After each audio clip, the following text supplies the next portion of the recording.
नमस्कार। दिन भर की बड़ी खबरों में आपका स्वागत है। आपके साथ मैं हूं सृष्टि। बुलेटिन में आज बात होगी पीएम के मन की बात की, कृषि बिल पर हो रहे आंदोलन की। जानेंगे क्यों दरक रहा है एनडीए का किला और सरकार ने मजदूरों को क्या दिया सिला। साथ ही बात होगी बिहार में सीटों को लेकर महागठबंधन में मचे घमासान की। और बुलेटिन के आखिर में बात एनडीए पर आई एक और मुसीबत की। लेकिन तमाम बड़ी खबरों से पहले एक नजर सुर्खियों पर। शिवसेना सांसद संजय राउत के साथ मुंबई के होटल में हुई गुप्त मुलाकात पर देवेंद्र फडणवीस की सफाई। कहा, सामना के लिए मेरा इंटरव्यू लेना चाहते थे संजय राउत। बैठक में नहीं हुई कोई राजनीतिक वार्ता। कांग्रेस में वापस लौटे झारखंड कांग्रेस के पूर्व अध्यक्ष अजय कुमार। लोकसभा चुनावों के बाद पार्टी से दिया था त्याग पत्र। सोनिया गांधी ने अजय कुमार की पार्टी में वापसी को दी हरी झंडी। बिहार चुनाव से पहले तेजस्वी यादव का दावा, आरजेडी की बनी सरकार तो पहली कैबिनेट बैठक में ही 10 लाख नौकरियों का प्रस्ताव होगा तैयार। 10 लाख लोगों को मिलेगी नौकरी। सरकारी बैंकों को तीसरी तिमाही में 20,000 करोड़ रुपए दे सकती है सरकार। सार्वजनिक क्षेत्र के बैंकों के लिए 20,000 करोड़ रुपए के कोष को संसद सत्र से मिली है मंजूरी।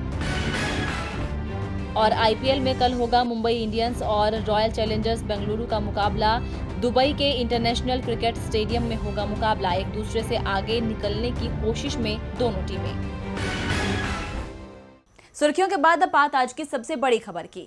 पीएम मोदी हर महीने के आखिरी रविवार को रेडियो कार्यक्रम पर मन की बात से देश की जनता को संबोधित करते हैं। आज भी पीएम ने मन की बात से देश की जनता को संबोधित किया और आज इसी मुद्दे पर चर्चा के लिए हमारे साथ मौजूद हैं राजीव जी।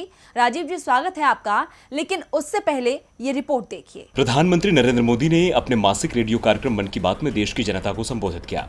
इस कार्यक्रम में प्रधानमंत्री नरेंद्र मोदी अलग अलग मुद्दों पर अपनी बात रखते हैं और देश की जनता से रूबरू होते हैं। प्रधानमंत्री ने आज के कार्यक्रम में लोगों से कहानियां भी सुनी। उन्होंने कई प्रेरक प्रसंग उठाए। महात्मा गांधी, भगत सिंह से लेकर खेती किसानी तक के मुद्दे पर बात की। साथ ही पीएम मोदी ने कृषि बिल के फायदे बताए हैं।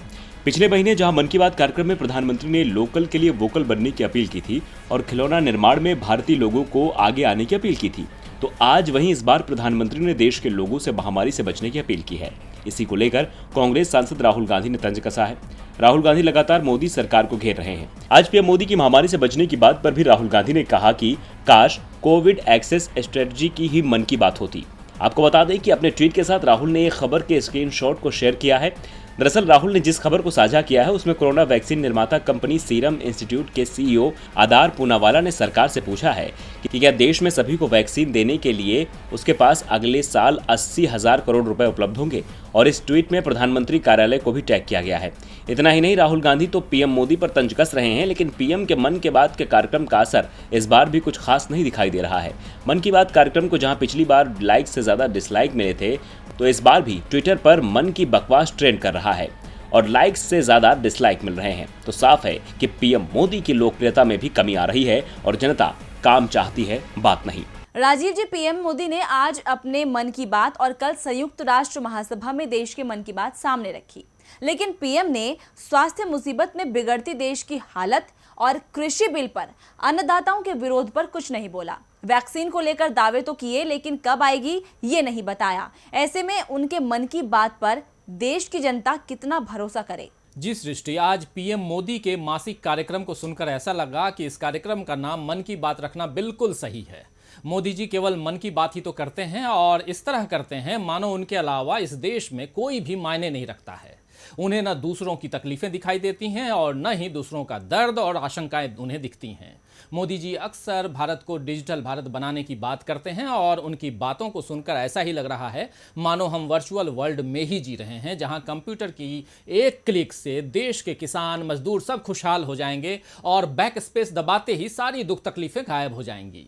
इसीलिए वो अपनी बातों में ऐसी बातें ही करते हैं कि उनके फैसले से देश में सब कुछ कितना अच्छा है, सब लोग कितने खुशहाल हैं। लेकिन अगर ऐसा है तो फिर सड़कों पर हजारों किसान किस बात का आंदोलन कर रहे हैं, मजदूर संगठन किस बात पर चिंतित है, देश का आम आदमी एक महामारी से अब तक घबराया हुआ क्यों है, देश में अर्थव्यवस्था नीचे की ओर क्यों जा रही है, लोग रोजगार के लिए तरस क्यों रहे हैं। जाहिर सी बात है सृष्टि की इन सब मोर्चों पर सरकार को जितना काम करना चाहिए था और समय के मुताबिक जो फैसले लेने चाहिए थे वो उसने सही समय पर नहीं लिए और अब केवल हवाई बातों का ढोल पीट कर देश को गुमराह किया जा रहा है।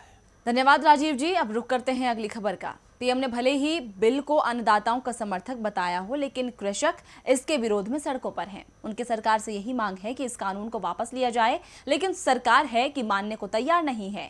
अब अन्नदाताओं ने आंदोलन को आगे बढ़ाने का फैसला किया है।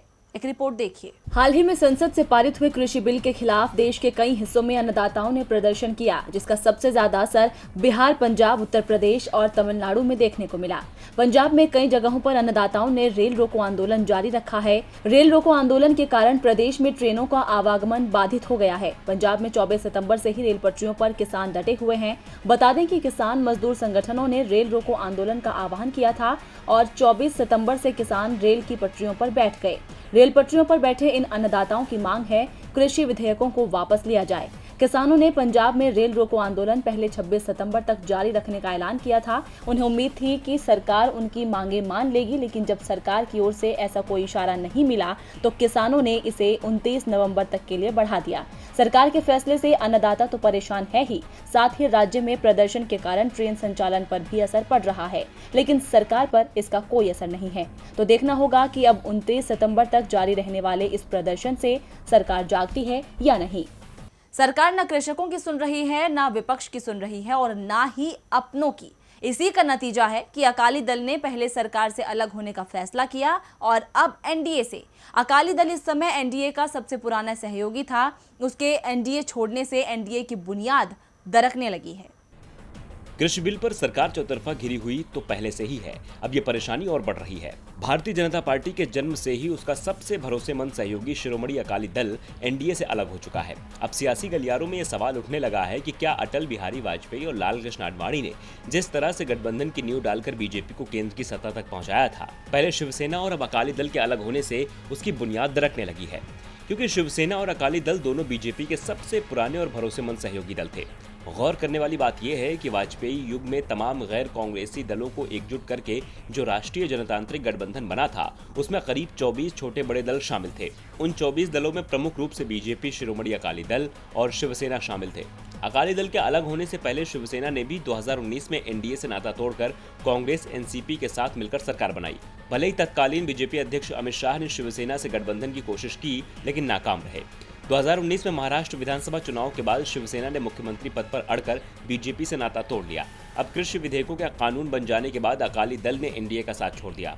लेकिन सवाल केवल महाराष्ट्र और पंजाब का नहीं है, बल्कि पूरे देश का है, क्योंकि बिहार में भी जल्द ही विधानसभा चुनाव होने हैं और बिहार में जेडीयू और लोक जनशक्ति पार्टी की तकरार अगर नहीं थमी तो चिराग पासवान किस रास्ते पर जाएंगे, कहना मुश्किल है।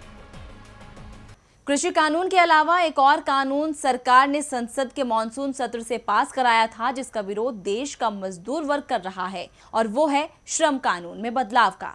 सरकार ने श्रम कानून में बदलाव को लेकर 4 बिल संसद से पास करा लिए और अब श्रमिकों के विरोध के बीच इसे दिसंबर तक लागू करने की योजना बना ली है। श्रमिकों को लगता है ये कानून उनके खिलाफ है, तो ऐसा क्यों, देखिए इस रिपोर्ट में। इस बार संसद से पारित हुए 2 बिल विवाद का विषय बने हुए हैं। पहला कृषि बिल, जिसका विरोध अन्नदाता कर रहा है, और दूसरा बिल है श्रम संहिता विधेयक, जिसके खिलाफ मजदूरों का गुस्सा दिख रहा है। कृषि विधेयक के पास होने के बाद विपक्ष ने संसद का बहिष्कार कर दिया, तो सरकार ने विपक्ष रहित सदन से 3 श्रम विधेयक पास करा लिए। इससे जुड़ा एक विधेयक पहले ही संसद से पास कराया जा चुका था और अब श्रम कानून से जुड़े ये चारों विधेयक को एक साथ लागू करने की तैयारी की जा रही है। सरकार की तरफ से दलील दी जा रही है कि सभी चारों विधेयक आपस में जुड़े हुए हैं, इसलिए एक साथ लागू करना सही है और इन्हें इस साल दिसंबर तक लागू कर दिया जाएगा। सरकार विधेयकों को श्रम सुधारों की दिशा में बड़ा कदम बता रही है, जिससे कर्मचारियों की छटनी और भर्ती करना आसान होगा। लेकिन कांग्रेस सहित प्रमुख विपक्षी दलों ने इसका विरोध करते हुए इस श्रम कानून को मजदूर विरोधी और पूंजीपतियों व उद्योगपतियों को लाभ पहुंचाने वाला बताया है। आर्थिक सुस्ती और फिर लॉकडाउन के बाद देश में श्रमिकों की हालत पहले से ही खराब है। ये श्रम कानून इन्हें और भी कमजोर बनाएंगे। असंगठित क्षेत्र के लोगों के लिए काम करने वाली संस्था वर्किंग पीपल्स चार्टर ने भी इन विधेयकों के वर्तमान स्वरूप को मजदूर मजदूर विरोधी करार दिया। बता दें कि नए श्रम कानूनों के तहत 300 या इससे कम मजदूरों वाले उद्योगों में सरकार की अनुमति के बिना मजदूरों की छंटनी की जा सकेगी। इससे पहले ये संख्या 100 थी, तो जाहिर है कि कंपनियां कभी भी मजदूरों को नौकरी से निकालने का आदेश जारी कर सकती है, यानी मजदूर की नौकरी अब सुरक्षित नहीं रहेगी। कंपनियों को मनमानी करने का मौका मिलेगा। इसी कारण मजदूर संगठन विधेयकों के खिलाफ है, लेकिन सरकार अपने फैसले पर अड़ी हुई है और विधेयकों को लागू करने की तैयारी में है। मोदी सरकार ना अन्नदाताओं की सुन रही है और ना मजदूरों की और ना ही अपनों की। इसका असर भी दिखाई दे रहा है। किसान सड़क पर हैं तो मजदूर भी सरकार के फैसले का विरोध कर रहा है। विरोध की आवाजें बिहार एनडीए में भी सुनी जा रही है। बिहार विधानसभा चुनावों से पहले लोक जनशक्ति पार्टी एनडीए से अलग हो सकती है। चिराग पासवान ने साफ संकेत दिए हैं कि उनकी मांगों को नहीं माना गया तो एलजेपी अलग चुनाव लड़ेगी, लेकिन बीजेपी और जेडीयू ने चिराग की मांगों को मानने से मना कर दिया है। अब चिराग के पास एनडीए छोड़ने के अलावा कोई रास्ता नहीं बचा है। तो क्या फैसला कर सकते हैं चिराग, देखिए इस रिपोर्ट में। बिहार में चुनावी शंखनाद के बाद नेताओं में सीट शेयरिंग को लेकर हलचल तेज हो गई। दोनों गठबंधन के घटक दलों ने अपनी सीटों का गणित पेश करना शुरू कर दिया है। एनडीए में पहले से ही मुख्य सहयोगी पार्टी जेडीयू और एलजेपी एक दूसरे की मुखालफत कर रहे हैं। एलजेपी प्रमुख चिराग पासवान पहले से ही नीतीश को कोसते रहे हैं। सीटों के बंटवारे को लेकर लोक जनशक्ति पार्टी और बीजेपी के बीच अब तक बातचीत नहीं हुई है।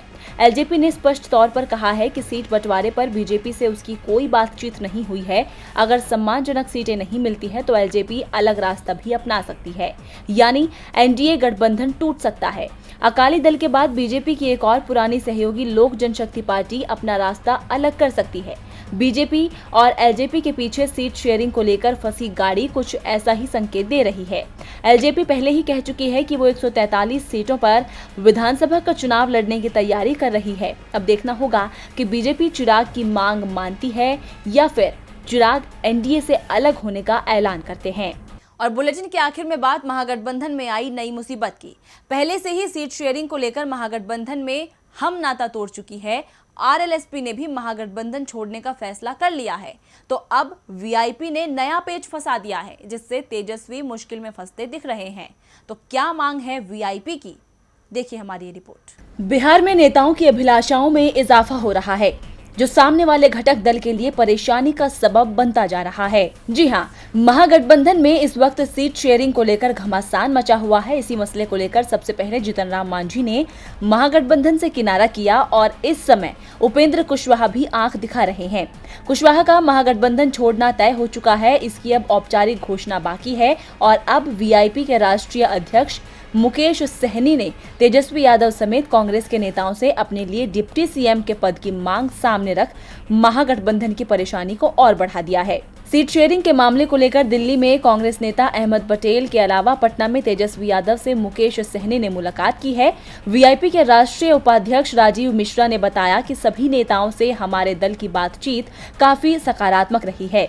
राष्ट्रीय उपाध्यक्ष की माने तो वीआईपी की 25 सीटों पर दावेदारी जताने के साथ ही पार्टी के राष्ट्रीय अध्यक्ष मुकेश सहनी को उप मुख्यमंत्री बनाए जाने की मांग पूरी तरह से सही है। राजीव मिश्रा ने दावा किया है कि महागठबंधन से मांझी और कुशवाहा के जाने के बाद पार्टियां कम हो गई हैं, लिहाजा उनकी दावेदारी मजबूत है। दरअसल बिहार में 3 चरणों में होने वाले विधानसभा चुनाव को लेकर तारीखों का ऐलान हो चुका है, लेकिन किसी भी दल में अभी प्रत्याशियों को लेकर तस्वीर साफ नहीं हुई है। हालात ऐसे हैं कि अभी तक ना तो एनडीए और ना ही महागठबंधन के बीच इस बात को लेकर स्थिति स्पष्ट हो सकी है कि किस गठबंधन में किस पार्टी को कितनी सीटें मिलेंगी। तो फिलहाल दिन भर की बड़ी खबरों में इतना ही। देखते रहिए डीबी लाइव। नमस्कार।